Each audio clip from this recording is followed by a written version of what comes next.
Micrófono, hermano Basilio, por favor. Muy bien, hermanos, una vez más, estaba en silencio. Voy a tratar de abrir mi presentación para poder compartirla juntamente con ustedes y basarnos en ella para nuestra lección de esta noche. Como siempre, agradezco a nuestro hermano Juan por su gran esfuerzo junto con la familia y la iglesia completa, ¿verdad? Que se prestan y que están a la disposición para poder trabajar en esto de diseminar la semilla de nuestro Dios, amados hermanos. Gracias por ello. A todos los que de alguna manera también se han preocupado, ¿verdad? Por su servidor, por la salud, que Dios les llene de bendiciones. Estamos bien por la gracia de Dios y vamos a tener la oportunidad de escuchar la palabra de nuestro Dios. Entonces, se mira ahí la presentación, ¿sí? ¿Alguien que me responda? Sí. Ahí está proyectándose, hermano. Gracias. Muy bien. Vamos nosotros, hermanos y hermanas, en el Señor, vamos a tratar de estudiar la palabra del Señor. Tengo varias propuestas en esta lección. Por ejemplo, hermanos, conocer un poquito más tanto la naturaleza, el carácter y la identidad de Jesucristo. A decir verdad, hermanos, la pregunta que rodea a la persona de Jesús se hace aún más notable y cobra interés cuando se está hablando de su naturaleza humana o divina, de su carácter intempestuoso, voluble, definido, justo, cómo es Jesús y la identidad de Jesucristo. ¿Quién realmente es Jesucristo? ¿El Mesías? ¿Un profeta? ¿El Hijo de Dios? ¿Dios o un farsante? Estas preguntas, hermanos, en su tiempo fueron sumamente críticas, pero el día de hoy también lo son. Así que cuando él fue presentado por los judíos de su tiempo, aquellos que se sentían de alguna manera, hermanos, bajo la sombra de ese resplandor que era el maestro, sin ser uno de ellos. Y cuando digo sin ser uno de ellos, me refiero no que no era de la misma, del mismo grupo étnico o del mismo país o de la misma raza. Me refiero a no haber salido dentro de el engranaje del sacerdocio de ellos, de la crema, hermanos, de la esencia del liderazgo judío, ni de los intérpretes que había en su momento, ni de los rabís que me imagino que tenían bastantes hermanos nexos con los que estaban dirigiendo los hilos religiosos del pueblo judío. Recuérdense que eso era bien delicado, pues desde el primer instante cuando el profeta Samuel lloraba y de alguna manera se quejaba con Dios al decirle, Señor, mira, el pueblo ya no me quiere, he envejecido y ahora han pedido un rey, ya no quiere que yo, porque él estaba funcionando como un juez. De hecho, Samuel fue el último de los jueces. Entonces ya no quieren mi liderazgo, ya no me quieren. Y el Señor dijo, mira, no te preocupes porque realmente no es a ti a quien te están desechando, sino es a mí. Entonces, desde ese punto de vista, quien dirigía como rey, ¿verdad?, al pueblo de Dios, pues estaba tomando el momento en que Dios, no solamente el momento, pero el liderazgo de Dios. Pero para eso Dios pidió que a todos los que fuesen reyes se les diera una ley y que ellos estuviesen leyendo esa ley. De hecho, hay un texto ahí, hermanos, en Deuteronomio dice, y entre los proverbios y consejos que escribe Salomón es, no le des vino al rey antes de que beba la ley, no sea que vaya a distorsionarla, ¿verdad? Así que sí, tomaban un papel preponderante.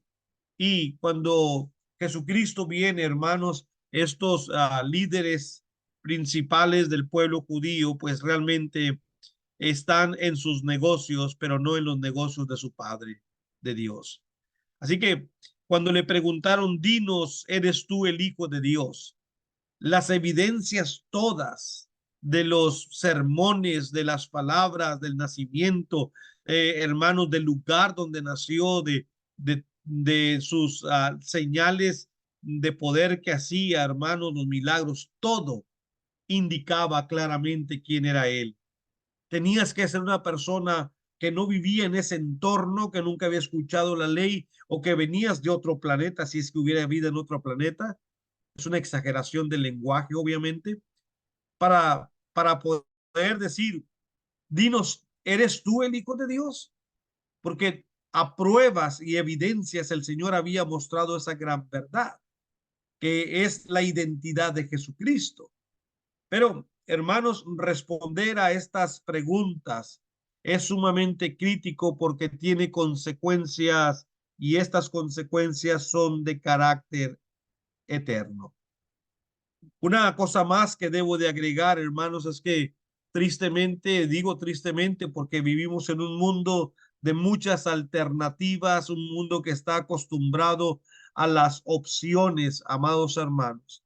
Y el mundo quiere tener una variedad de creencias también, así como tienes opciones para comprar un automóvil, tienes opciones para comprar una camisa, un pantalón, para comprar alguna herramienta, tienes opciones para comprar casas, no se diga. Quieren que también en cuanto a la verdad, a la doctrina, a las creencias, quieren que también tengamos variedades sobre cómo tener la idea, cómo percibes a Dios. Aparte de que eso ya es un problema, para mí el mayor problema es que también quieren que todas las ideas sean creíbles, respetables, que así como tú creas y concibas a Dios en la manera que tú creas, eso debe ser respetado por todos y creíble aparte. Pero tampoco te metas conmigo si no creo como tú en cuanto a Dios, pero tienes que respetarme. Y tan correcto eres tú en tu propuesta de creer en Dios como lo soy yo. Eso es de locos. ¿Dónde está la autoridad de Dios? ¿En dónde está el dictamen? ¿Dónde está el liderazgo? ¿Dónde está la palabra del Señor? ¿Dónde está el orden? Así que en tiempos de Juan, hermanos, y hoy realmente pasa lo mismo. No piense que somos nosotros los únicos que tenemos este problema. En el tiempo de Juan, obviamente, el gnosticismo decía que Jesús no podía ser Dios. ¿Cuál era lo que le obstaculizaba a Cristo para llegar a ser Dios? Decían los gnósticos, es que Él es hombre, Él es carne como tú. Y nadie que sea carne puede realmente ser divino. Era la propuesta, amados hermanos, del gnosticismo.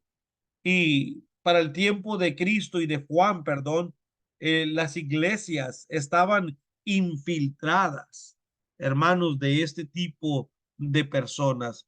Ahorita que digo infiltradas, escuche la historia que le cuento rápidamente y después leemos unos textos. Hace un par de semanas, porque he sido invitado a la isla, a Cuba, para ir a predicar.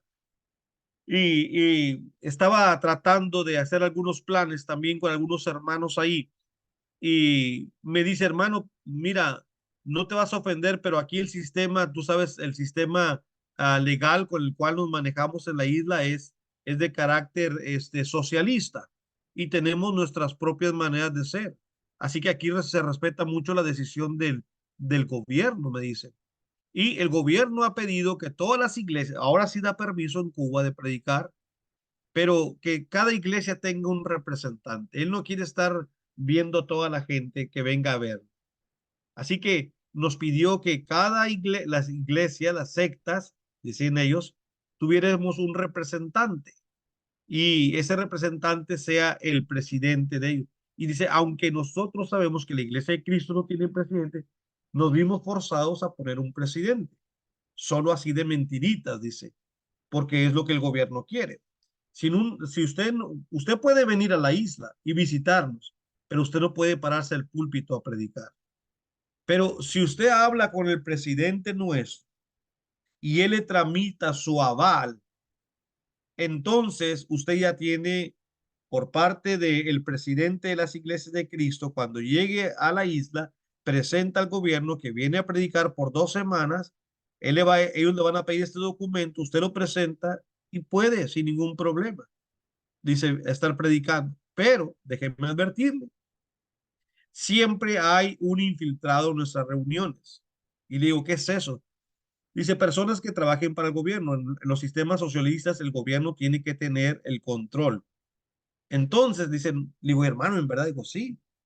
Claro, nunca sabes quién es. Dice, aquí tuvimos una hermana que ella, el gobierno la mandó y le dijo, tú vas a ser, te vas a hacer de ese grupo, de esa secta. Si te tienes que bautizar, te bautizas, haz lo que quieras, vas a ser una persona fiel. Pero era la informante de lo que nosotros predicamos. Entonces ella se bautizó y todo, pero el evangelio con el tiempo le ganó y luego después se bautizó verdaderamente para el perdón de pecados, ya no como infiltrada para estar informando, ¿me entiende? Entonces, así como ella en la isla, en el tiempo de Juan, había muchos pseudo cristianos que tenían la filosofía bien metida hasta los huesos del gnosticismo y hacían mucho trabajo, hermanos, deambulando en muchos países donde los hermanos estaban para meter la duda, para que se retractaran, porque después de todo, Cristo, el hombre, decían ellos, fue muerto por crucifixión. Y la razón de que nuestros líderes, que son muy apegados a la ley, como los fariseos, decían ellos, fueron los que sentenciaron a muerte por ser una persona que siendo hombre pretendía ser Dios.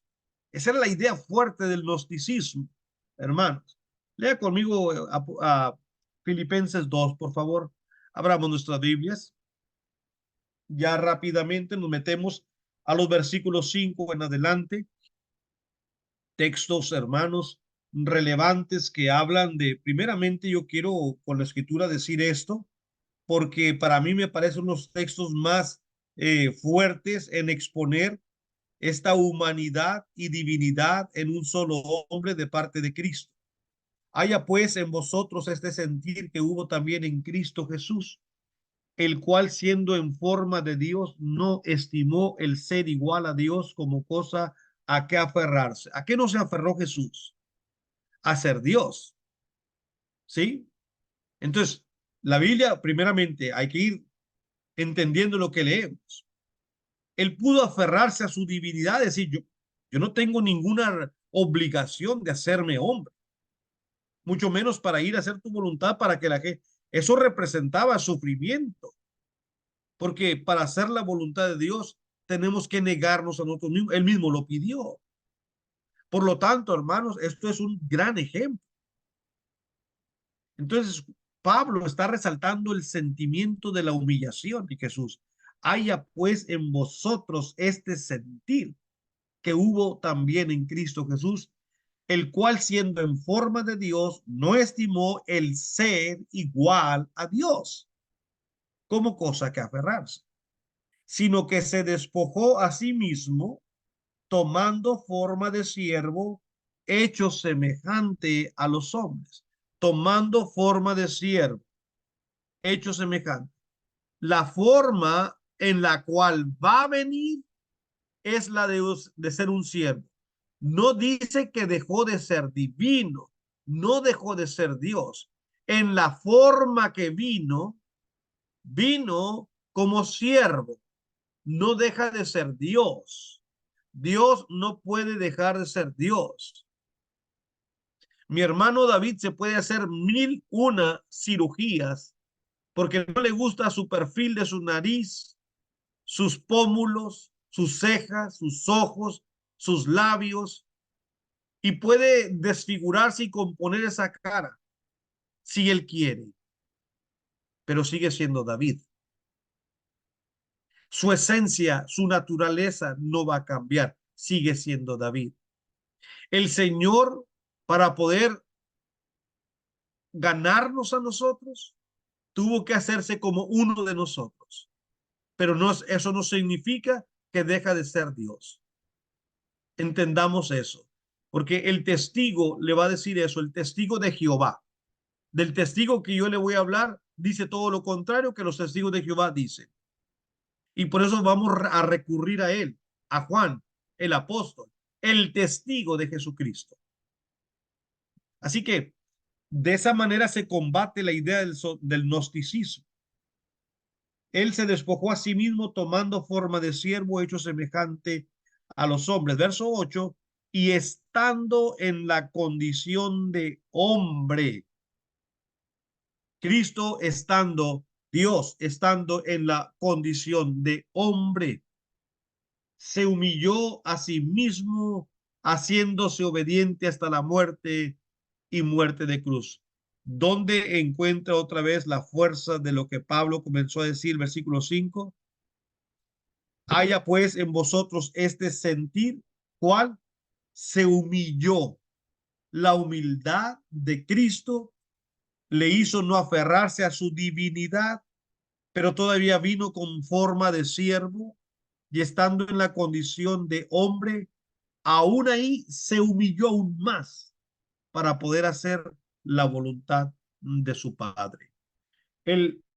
Otra corriente que vertía que el docetismo creía que Jesús era solamente un hombre, no podía ser hombre y Dios.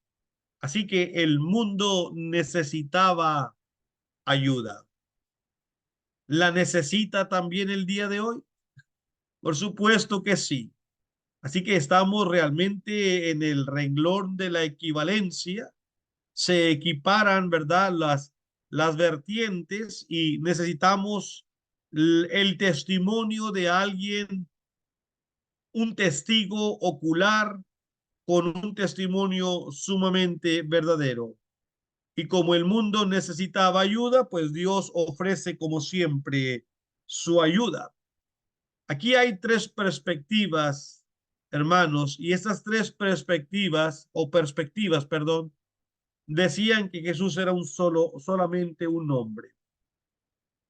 Por ejemplo, en Lucas capítulo 5, versículo 17 al 21. Si fuese un hombre, el Señor no hubiese podido perdonar pecados, obviamente. Aconteció un día que él estaba enseñando y estaban sentados los fariseos y doctores de la ley. Nótese que está la crema innata, ¿verdad? Lo mejor que tenía, digo lo mejor para su tiempo, que tenía, hermanos, el liderazgo judío, los ancianos, los sacerdotes. Aquí están sentados doctores de la ley. ¿Se acuerda de Gamaliel? El instructor del apóstol Pablo y otros más. ¿Se acuerda también de Nicodemo? Maestros, rabís, doctores de la ley, los cuales habían venido, hermanos, de todas las aldeas de Galilea, de Judea, pero específicamente de Jerusalén. Y el poder del Señor estaba con él para sanar. Note bien lo que dice el versículo. El poder de Dios estaba con él. Dios intrínsecamente, él tiene el poder. Filipenses, Pablo dijo que él se despojó. La idea del despojo del Señor es, yo tengo el poder, pero como vengo a hacer tu voluntad y tu voluntad es que me como hombre, aunque tengo el poder, no usaré mi poder. Me limitaré a lo que tú le das al ser humano para que el ser humano aprenda que siendo humano se puede hacer toda tu voluntad. No voy a usar mi poder.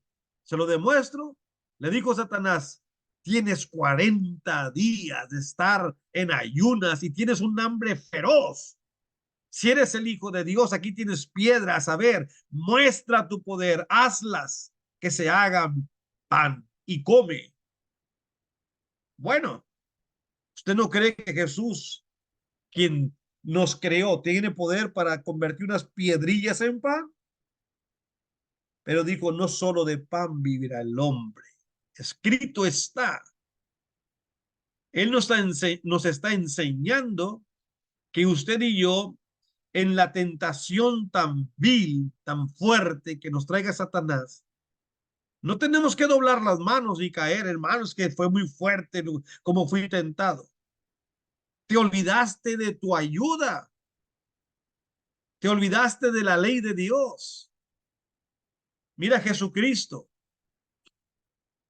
Bueno, entonces aquí está la abstención de la que habla. Así que el poder de Dios estaba con él, dice el versículo diciendo, para sanar. Y sucedió que unos hombres que traían en un lecho a un hombre que estaba paralítico, procuraba llevarle adentro y ponerle delante de él, ¿verdad? El Señor está predicando, la casa está muy llena, obviamente no puede entrar ahí, pero no hallando cómo hacerlo a causa de la multitud, era tanta la gente, aún estando en Galilea, donde hizo los primeros discípulos, por decirlo de alguna manera, subieron encima de la casa estos hombres por el tejado, le bajaron con el lecho poniéndole en medio delante de Jesús. Obviamente, aquí el Señor puede resaltar también el trabajo, la fe, la persistencia, la entrega, la devoción, la determinación de esta gente. Porque dice el versículo 20, al ver la fe de ellos, esto no se hubiera podido hacer sin fe. Esto es correcto. Le dijo, hombre, tus pecados te son perdonados. No se le olvide la audiencia. La audiencia, según el versículo 17, estaban sentados los fariseos, doctores de la ley, que habían venido de todas las aldeas, tanto de Galilea, de Judea, pero de Jerusalén. Y cuando ellos escuchan a Jesucristo decir, hombre, tus pecados te son perdonados, como resortes saltaron de sus asientos y entonces los escribas y fariseos comenzaron a cavilar diciendo, ¿quién es este que habla blasfemias? ¿Quién puede perdonar pecados sino solo Dios? Eso es verdad. ¿Sabe usted? Solo Dios puede perdonar pecados. Cristo es Dios, esa es la evidencia. Pero lo llaman blasfemo porque están viendo en él solamente al siervo, no al divino. Están cegados. No han leído las escrituras y eran los intérpretes. Era la crema innata. El ego, la envidia, el celo puede cegar a una persona para no ver las cualidades en otras. ¿Sabía usted eso? Si una persona le tiene envidia a otra, nunca, escuche eso, nunca va a haber algo bueno en él o en ella. Nunca. El celo de trabajo, el celo de la profesión, es algo, hermanos, que lleva a muchas personas a despreciar a otros. Y estos, como Jesús no fue de ellos, no andaba ya con ellos en el templo, no se asociaba en sus francacheses. Como Juan vino de repente en el desierto y predicaba y las multitudes lo seguían. Él andaba moviendo masas, multitudes, no por moverlas, que la gente tenía hambre de la palabra de Dios. La gente quería escuchar la verdad. ¿Quién es este?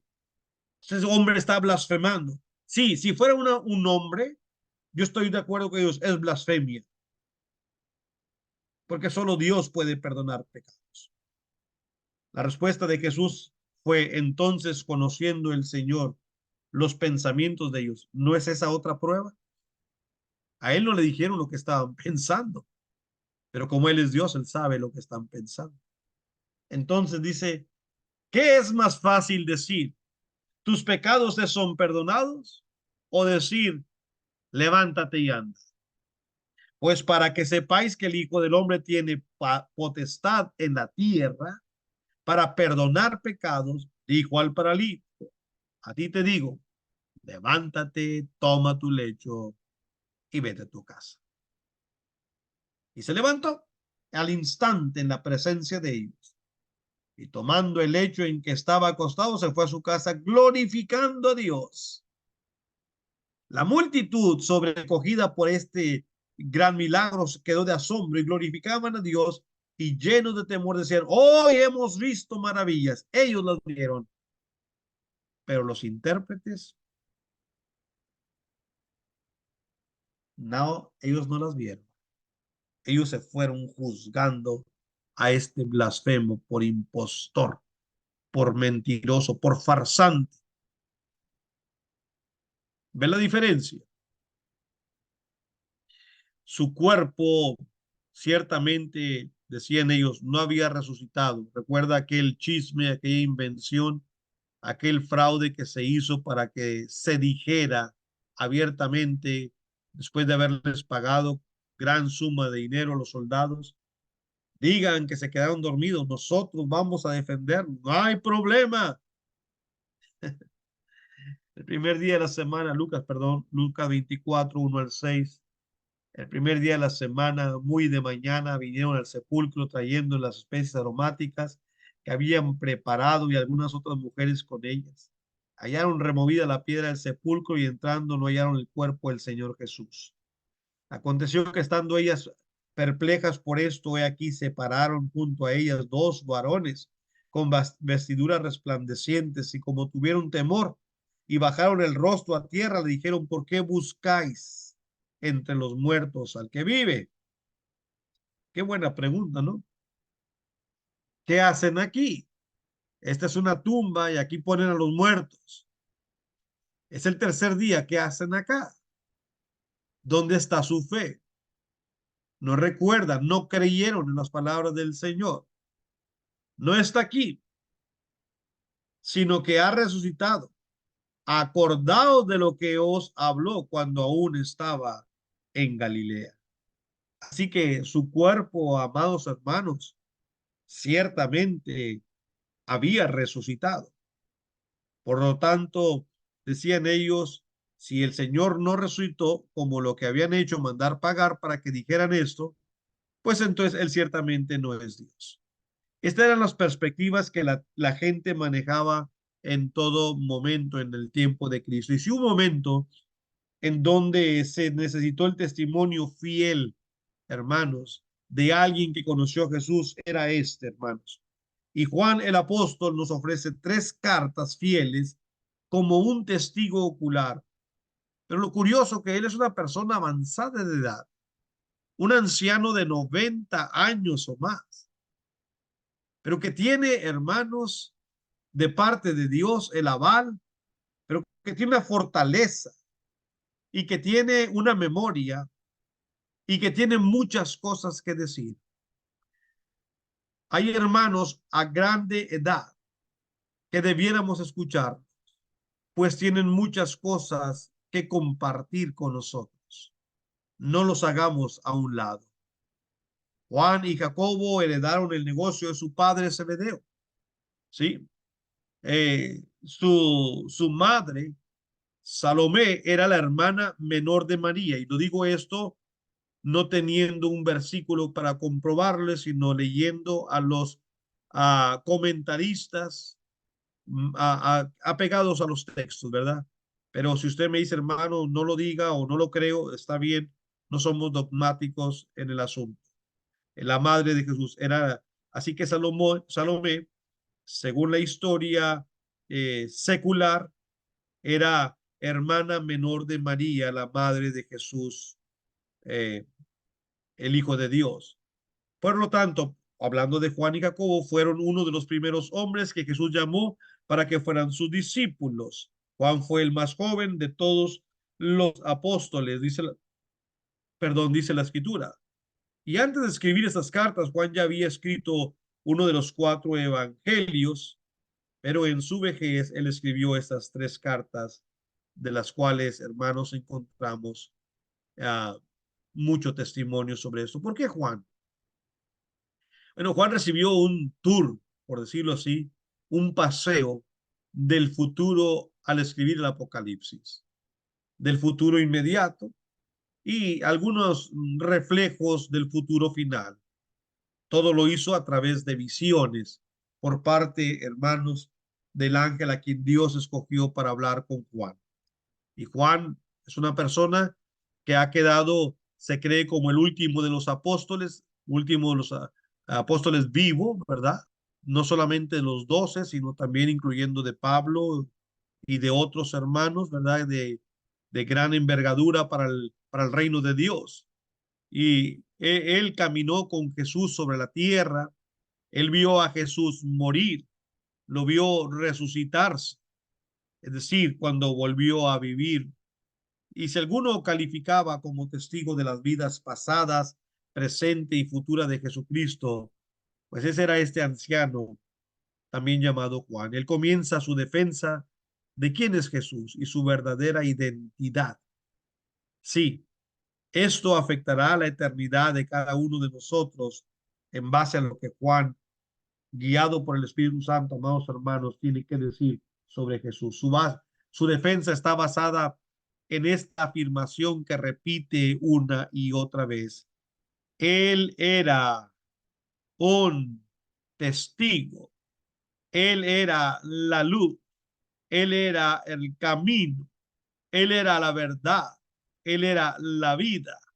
No podemos nosotros pasarlo por alto. Y esto dice la escritura en tres evidencias, hermanos, que Juan presenta como testigo ocular. Vayamos a la primera carta de Juan, aunque nos queda muy poco tiempo en esta exposición. En primera de Juan, capítulo 1, en el versículo 1, lo que era desde el principio, lo que hemos oído, lo que hemos visto con nuestros ojos, lo que hemos contemplado y palparon nuestras manos tocante al verbo de vida. Qué hermoso se expresa Juan, ¿verdad? En realidad, hermanos, tiene una manera exquisita, excelsa, lo que era desde el principio.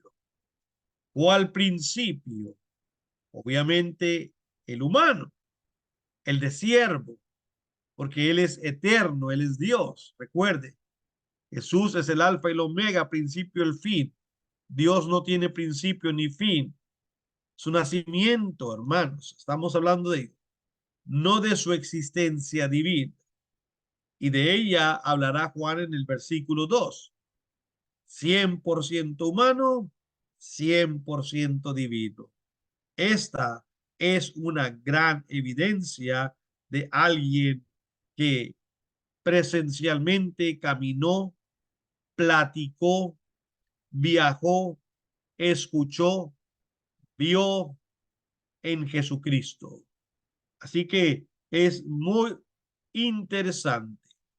Dice el apóstol Pablo a los colosenses en el capítulo 2 y en el versículo 9, dice la palabra del Señor, porque en él habita corporalmente toda la plenitud de la deidad. Cristo es tan parecido a Dios que era imposible creer que era humano. Y a veces era tan parecido al humano que era imposible creer que fuera Dios. Esa es la verdad. En él habita corporalmente toda la plenitud de la verdad. Así que esto, hermanos, es algo para tomar sumamente en cuenta. Su identidad, su naturaleza. Seguimos con estas evidencias, hermanos, esas tres evidencias de este testigo que nos presenta en Primera de Juan capítulo 1 y versículo 1. Una cosa que Juan hace notar es, yo no estoy repitiendo lo que otras personas han dicho que él dijo. No, yo estuve ahí. Mire el versículo 1 otra vez, regrese a la Primera de Juan, capítulo 1 y el versículo 1, analice lo que era del principio, lo que hemos oído. A mí nadie me está contando lo que yo les voy a decir. Yo no estoy diciendo lo que otra persona me dijo que él dijo. Yo estuve ahí, yo lo escuché con mis propios oídos. Lo oí enseñar en los montes, al pie de las sinagogas. Vi cómo la gente asombrada decía, jamás hombre alguno ha hablado como este hombre. Según nos decía el apóstol Juan en el capítulo 7 y en el versículo 46. Cuando el Señor hablaba, hermanos, el evangelio de su Padre, la gente, hermanos, se quedaba anonadada. Los alguaciles, dice el versículo 45 de Juan 7, vinieron a los principales sacerdotes, a los fariseos, y eso le dijeron, ¿por qué no le habéis traído? Les enviamos a que lo prendieran. Los alguaciles respondieron, jamás hombre alguno ha hablado como este hombre. Tremendas, hermanos, las palabras, el dinamismo, pero sobre todo la conexión de puntos verdaderos es lo que hacía en Jesús una persona distinta. Mientras que los sacerdotes, me imagino yo, y los rabís eran sumamente complicados por el montón de mentiras que manejaban. Esto es lo más sencillo, esta es la verdad. Hace clic, es de ahí. Por eso no lo trajimos, porque al escucharlos, ahora sí como estos infiltrados acá en los cultos de Cuba, al escucharlo, ya no quiero estar aquí por infiltrado, quiero conocer a Cristo, en verdad, quiero entregarle mi vida a Él. Entonces los fariseos le respondieron, ¿también vosotros habéis sido engañados? Qué ciegos estaban esta gente, hermanos, los líderes, qué tristeza, hermanos, qué desperdicio de conocimiento, qué ceguera espiritual realmente. ¿Acaso han creído en él algunos de los gobernantes como que eso dicta la norma? A ver, Nicodemo creyó. Escuchen a Gamaliel, miren a aquel. Esto es lo mejor que tenemos. ¿Alguno de ellos ha creído en él? ¿Por qué no le trajeron? Mas esta gente, mire cómo despreciaban a las personas humildes. Mas esta gente que no sabe la ley, maldita es. Y ahí estaba Nicodemo. Les dijo Nicodemo, el que vino a él de noche, el cual era uno de ellos. ¿De quiénes de ellos? Bueno, el contexto indica que era uno de los rabís, de los maestros. Y pregunta él, ¿juzga acaso nuestra ley a un hombre si primero no le oye y sabe lo que ha hecho? Respondieron, le dijeron, ¿eres tú también Galileo? Escudriña y ve que de Galilea nunca se ha levantado profeta. Hay personas, amados hermanos, que no importa cuánta evidencia usted les ponga así servida en la mesa, están tan ciegos y esclavizados del error y del pecado y Satanás que no van a ver la verdad. Tristemente se lo digo. A lo mejor usted tiene un familiar y esa es la verdad. Simplemente no quieren. Han sido esclavizados por el enemigo. Así que al propio Nicodemo le dijeron, también tú eres Galileo. Bueno, jamás un hombre ha hablado como este hombre, dijeron los alguaciles. Esa es la razón por la cual no lo prendimos. Juan dice, yo estuve ahí, yo escuché de sus labios su tremenda afirmación cuando dijo en Juan 8 y el versículo 57 y 58, dice la palabra del Señor. Entonces le dijeron los judíos, aún no tienes 50 años y has visto a Abraham. Esa era la meditación de ellos, ¿verdad? Bueno, ya da risa en el sentido, a veces parece cómico, pero no debiera ser, yo sé. A veces creo que me parezco a Elías que se burlaba de aquellos que estaban hablándole a sus ídolos. Pero esto, hermanos, es triste, pero a la vez es cómico porque son gente, hermanos, de influencia, son intérpretes, son lo mejor que tienen. Y no pueden, hermanos, ver verdaderamente quién es Jesús. No tiene 50 años, dicen ellos. ¿Y has visto a Abraham? Jesús les dijo, de cierto os digo, antes que Abraham fuese, yo soy. Hermano, eso tuvo que haber realmente rompido el tímpano de ellos. ¿Qué hicieron? Tomaron entonces piedras para arrojárselas. Pero Jesús se escondió y salió del templo y atravesando por el medio de ellos, se fue. Antes que Abraham fuese, yo soy. Yo he existido siempre, yo soy Dios.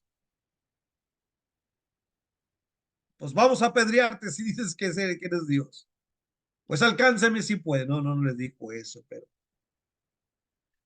Y en el huerto, dice Juan, ahí en el huerto de Getsemaní, oí y vi su poder al responder a aquellos soldados, aquellos intrépidos soldados movidos también por el pago y también viniendo con aquella fuerza desmedida sobre un hombre que nunca ha representado peligro para nadie. Judas, pues, tomando una compañía de soldados, obviamente se las agenciaron. Este es el contacto de la traición y le dan lo que necesita. ¿Qué necesitas tú? Una compañía de soldados, alguaciles, los policías, de los principales, de la guardia, los que cuidan a los capos y los sacerdotes y de los fariseos. Y fue ahí con linternas, antorchas, con armas. Pero Jesús, sabiendo todas estas cosas que le habían de sobrevenir, se adelantó y les dijo: ¿a quién buscáis? Respondieron: a Jesús Nazareno. Jesús les dijo: yo soy. Y estaba también con ellos Judas, el que le entregaba. Cuando les dijo: yo soy, cayeron a tierra. Dice Juan: a mí nadie me lo contó. Yo estuve ahí. Yo vi y yo oí lo que el Señor mostró en ese momento. Ese yo soy con el cual se presentó Jehová en su pueblo, Antiguo Testamento, tenía poder. Recuerda a Moisés y Aarón preguntándole a Dios: Señor, pues sí, tú nos mandas de regreso a Egipto, que vayamos ante el faraón y que le digamos, dijo, ¿quién? Que dejes ir a tu pueblo. ¿Quién me está enviando? Tú diles: yo soy, me ha enviado. Y cuando Jesús dijo: yo soy, ¡pum!, cayeron a tierra aquellos soldados, aquellos alguaciles.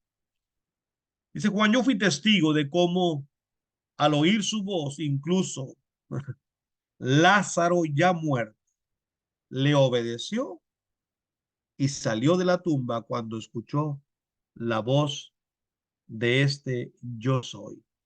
En el capítulo 11 de Juan, versículo 37 al 44, leemos la escritura. Algunos de ellos dijeron: ¿no podía este que abrió los ojos al ciego haber hecho también que Lázaro no muriera?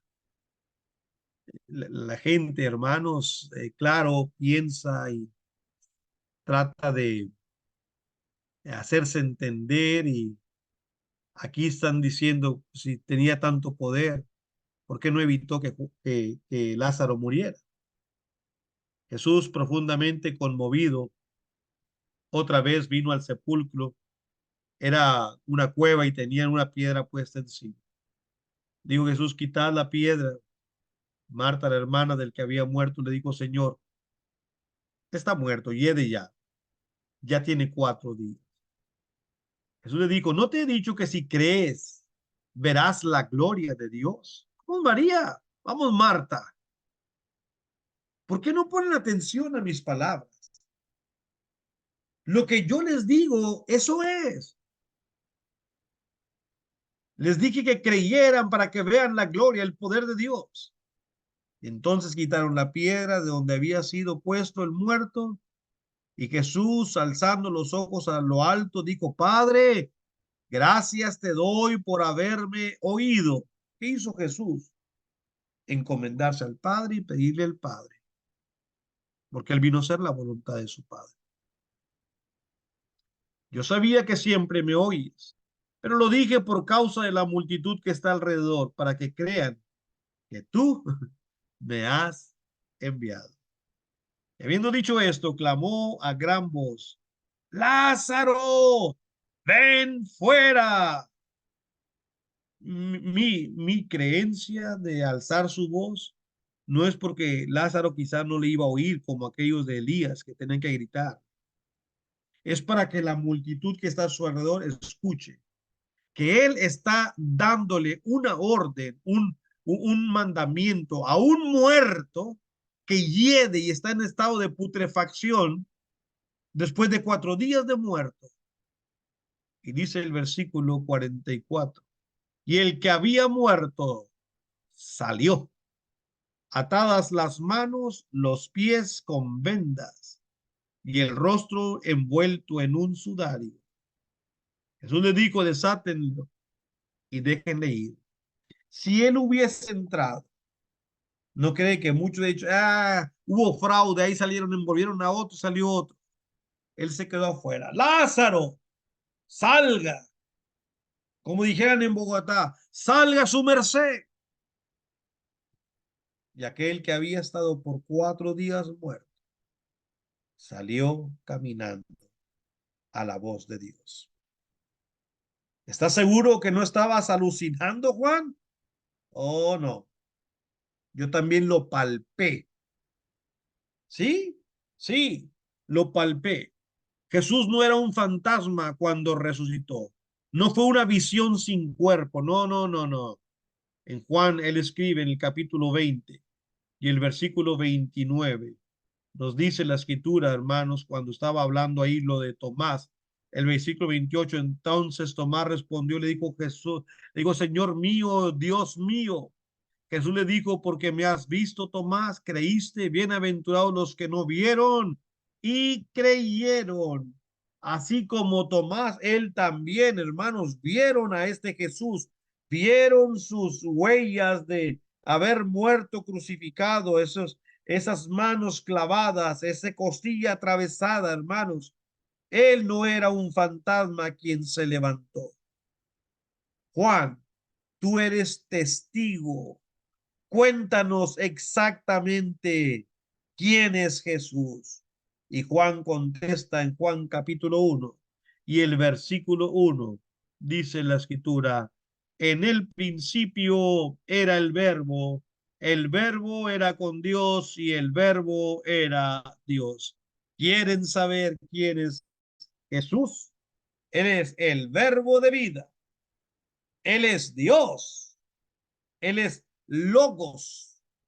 Él es la palabra, el verbo de vida. Amados hermanos, esto es el principio de un testimonio, pero como siempre, por causa de nuestro uh, lento exposición o mi lenta exposición, no me alcanza el tiempo, hermanos, pero estamos bajo el compromiso de seguir sirviéndoles y analizando pues el versículo 2, porque solamente nos dio tiempo para el versículo 1, mi hermanito David. Gracias por su atención a todos. Dios les bendiga. Me quedaré un ratito más después de que el hermano termine. Si hay alguna pregunta, con confianza, sírvanse en hacerlo. Dios les bendiga. Hasta luego.